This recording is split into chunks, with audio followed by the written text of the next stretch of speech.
Speaker is Eloy Portillo, and he will be talking about the role of technological acceleration in the crisis of modernity. So. Thank you. Thank you very much for this opportunity to expose this work. This work has been supported by the Spanish Ministry of Science and Education under the project SecureSec, and I will try to do my best to communicate you these ideas. So, the Western thought usually reflects history as a linear process of improvement of social conditions. This idea must be opposed to the problems that the world is facing in the beginning of the new millennium.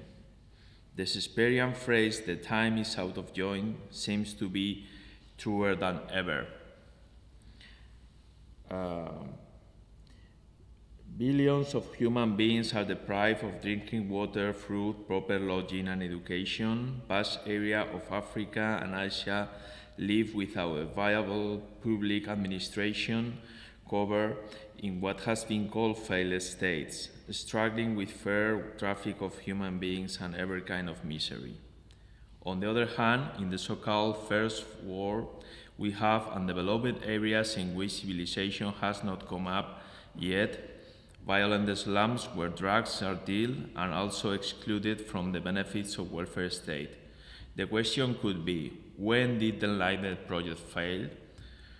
What brought violence and poverty when fraternity and prosperity were expected?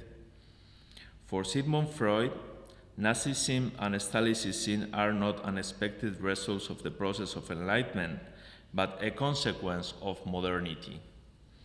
The moment in which modernity essence is exposed in its purest form. Jacques Lacan added that Nazism, Stalinism, and ultraliberalism share a common ideology about indefinite linear progress, in which everything that is beyond the scope of technology is considered raw material for the inevitable expansion of technology. So we have these figures of 300,000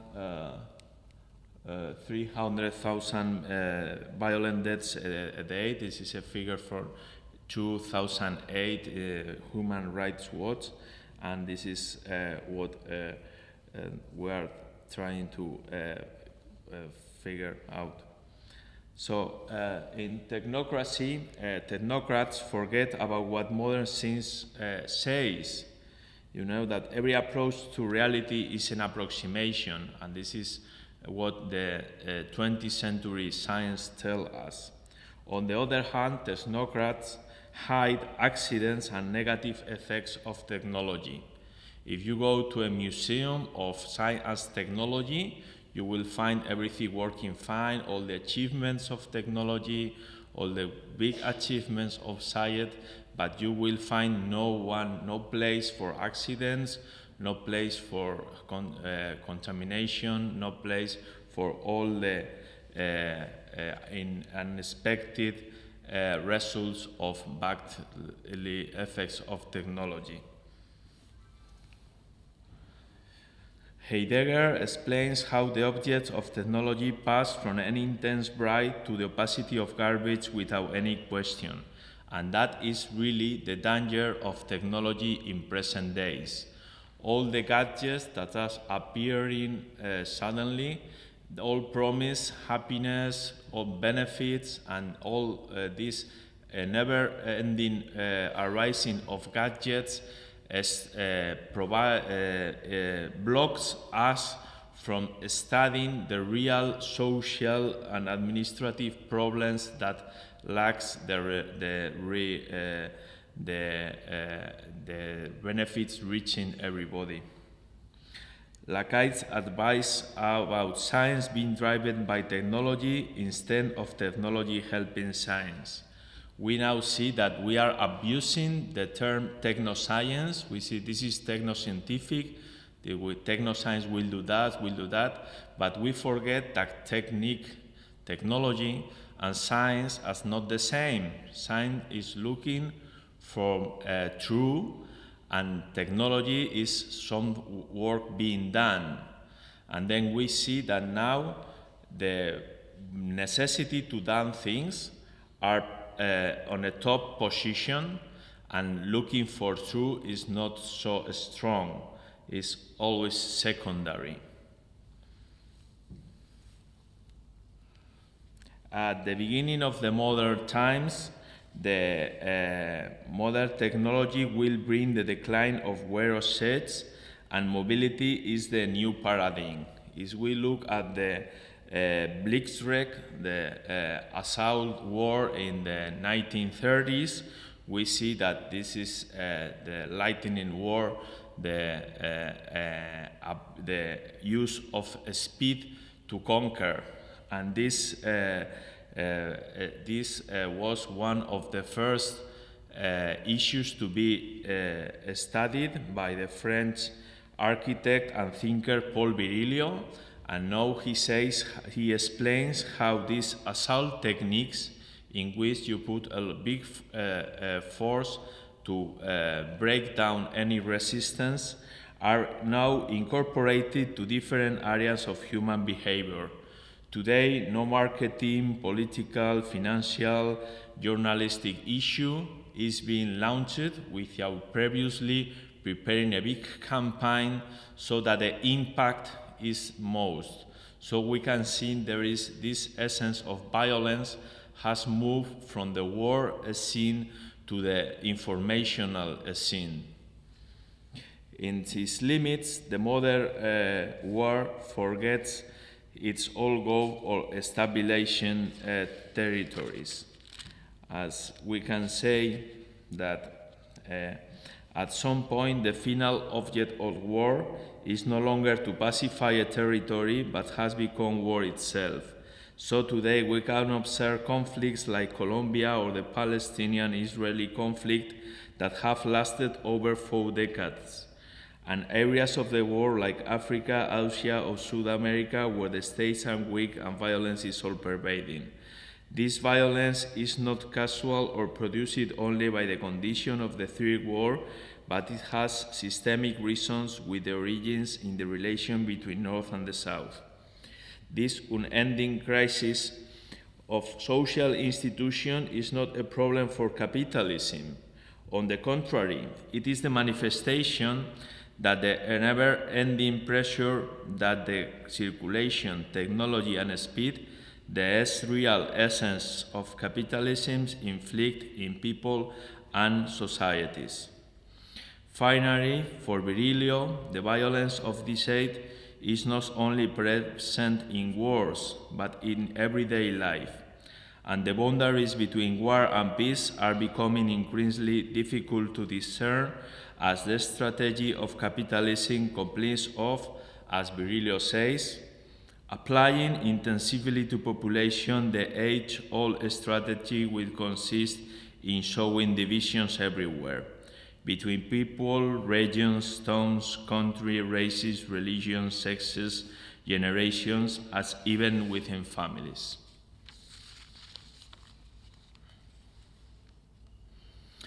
The informational war had a big turn in the First World War. The first Gulf War, when Kuwait was invaded and later liberated by the American army under the President Bush Sr., shows a new tendency in techniques of opinion creation. The goal, clearly prepared ahead, was not to repeat a new Vietnam. From this time, the information by the use of information saturation is well established and uses in many areas. If we remember the saying by Goebbels, propaganda must be now directly with words and images, not with writing, we can see how we can go into a total war that he would have loved it, with all it be seen in a screen by images, and where people read less and less books. you know. On the other hand, we think that resistance can come by reading, and because reading gives you another pace, gives you the possibility to reflect and slow down the reader and allow him to compare and reflect on the contents. So we could say that the over-pervading audiovisual information is nowadays preventing for understanding our own world. The totalitarian drift, as told by Paul Virilio, agrees with Jacques Lacan that the specialist gets more and more power both under the Nazis, the Stalinist regimes, and also the ultraliberal regime that the neoconservative has established. From the point of view of the specialist, the territory, the city, and the citizen are seen in fragments and lose their holistic approach. This compulsion to consume and the always present publicity markets force an unconscious answer in a situation of hyper-stimulation, is what Virilio calls the empire of speed.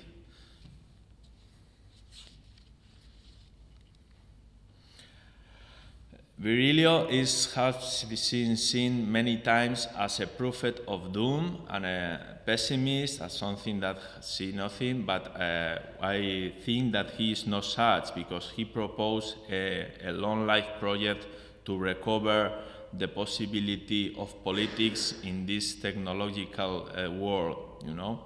He said that is the need of a new generalist that help society to debate technologies that recover the real spaces, not virtualized ones, of territories, cities, and bodies, and avoid the totalitarian rulership of speed. As he said, we must engage in resistance, first of all by developing an idea of technological culture. However, at the present time, this idea is grossly underdeveloped. For example, we have an artistic and literal culture. Nevertheless, the ideals of technological culture remains underdeveloped, and therefore outside the popular culture and the practice ideals of democracy. This is also why society as a whole has no control over technological developments. And this is one of the gravest threats to democracy. It is near future.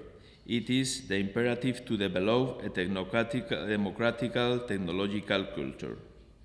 He also insists that the technology itself, as it is seen today as a never-ending promise of a perfect world, it has become a cult, and he even said an extremism, a fundamentalism. And we must combat this fundamentalism, not by denying technology, but saying a critical, accepting position to technology. Say not a big no, not a big yes, but saying this yes, this no, this I like, this could be improved, and promoting a more enriched situation in front of technology. He also insists in the necessity to slow down, to appreciate the human factor, that he always say it's richer than technology itself, and the value of contemplative activities as a way to receive the new information and to make something different with them. Finally, he say we must avoid the vicious circles of speculation and poverty, and there is another big source of violence. Finally, the conclusion for Virilio: the sense of capitalism is speed, technology, and the circulation and good of people. This essence structurally finds no opposition in social or democratic values, but they act in a vicious circle expanding into any area of human activity. Virilio suggests a series of measures to regenerate the relationship between humanity, technology, and politics, because he thinks that we should not believe that this ultra-capitalism must last forever. So we must prepare a new drift in this evolution of human life. So he, as exposed previously, he asked for a new generalism that is at the service of communities, a democratic criticism to technologies, and an effort to slow down. Okay, thank you.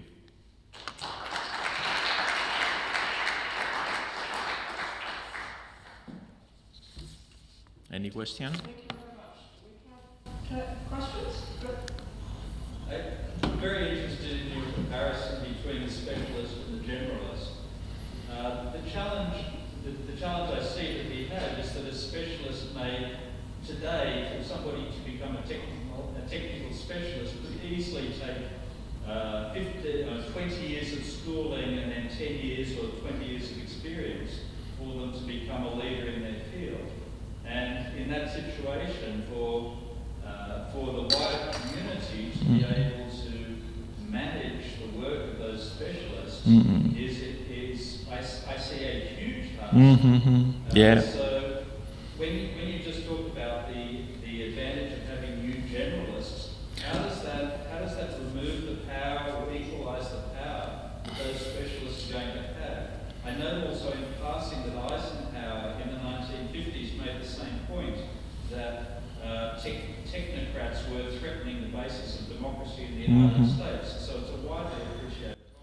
Well, I agree with what you say about the teaching, you know, but as I understand the work of Virilio, I think that the generalist is not another role or another person in the democracy, but is the attitude of the technocrat. You know, if the technocrat is willing to put his technology, his technology knowledge at the service of the community, then he becomes the generalist, because he talk freely and with humility in a same level to these other colleagues, and is something that we can already see in multitask works, with the technocrat works in a non-proudly face with a legal advisor, community leaders, and so on. So I think that it's more the attitude of the technocrats than trying to figure out a new Leonardo that looks like difficult to figure out in these days. You know. I think it's interesting that your last bullet is an effort to slow down, and the previous paper talked quite a bit about rhythms. And so how do you think your paper fits together with the previous paper? Well, I was watching the previous paper and I like it very much, this part of the silent, you know. So I think for Virilio also it's very important to recover the time of silence, rest, and technological free time, you know, because he really believes that we can recover part of human approach to nature and others in this way, you know. So I think he is not a big denial of technology. He's an architect himself. He was very interested in the study of the military architectural a long time, and how he become an expert on war and then in speed. But he said that it's important not to become an essentialist of technology, you know. And then he has a very good metaphor on that. That is the fight between Jacob and the angels. You know, he say before becoming, you know, a believer, Jacob was fighting, you know, and it's important to be a resistant, you know, not to be an essentialist. How do you realistically implement any of what he says the essence of capitalism is speed? Because speed in a competitive world wins. Mm-hmm. And, Yeah. If you want to survive as either a company or as an individual, and one of the talk basically that people are working longer and longer hours, supposed to be more productive. So how do you realistically implement any of the recommendations, which are the right recommendations? Yeah. Well, I think that you can provide a better quality and you can win in another battle. What Virilio says is that if we have in front the army of the empire of speed, you cannot combat this army with the same arms. You must fight another strategy. And the strategy that Virilio says is a strategy of a slowdown. You can provide more human adapted, better quality products by slowing down. And you must convince your fellow partners and consumers that your product is not so speedy, so it is better. Of course, he says it's not easy, you know.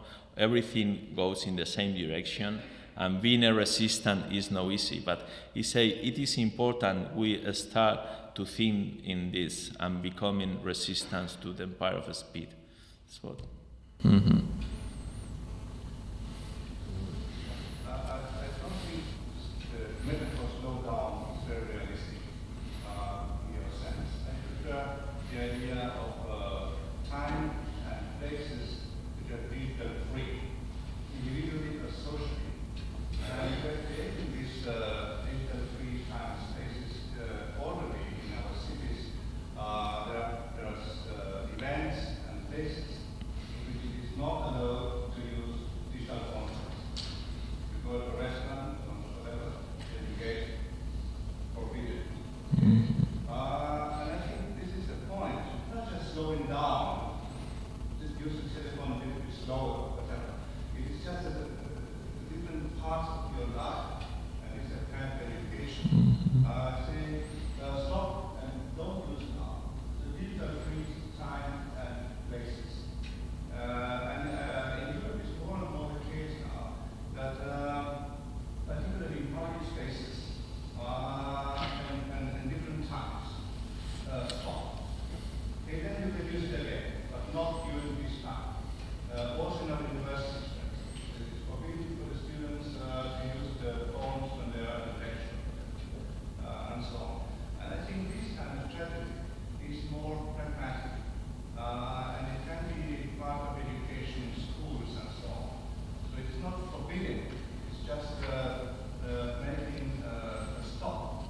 And it is individual, because you can decide according to your lifestyle which kind of free, I say digital free because speed is about digital.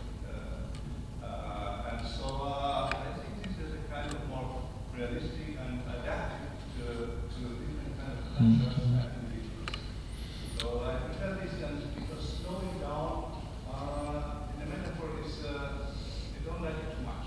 I prefer to just I agree partly what you say, that it's important not to become essentialistic, so have part of your life not totally depending on technology, and you have a nice dinner without the mobiles on and this part. And when we really say slow down, doesn't mean that you cannot be very productive and very efficient in your work and you cannot use email and the best available technologies. What he say is that you don't rush up the whole of your life.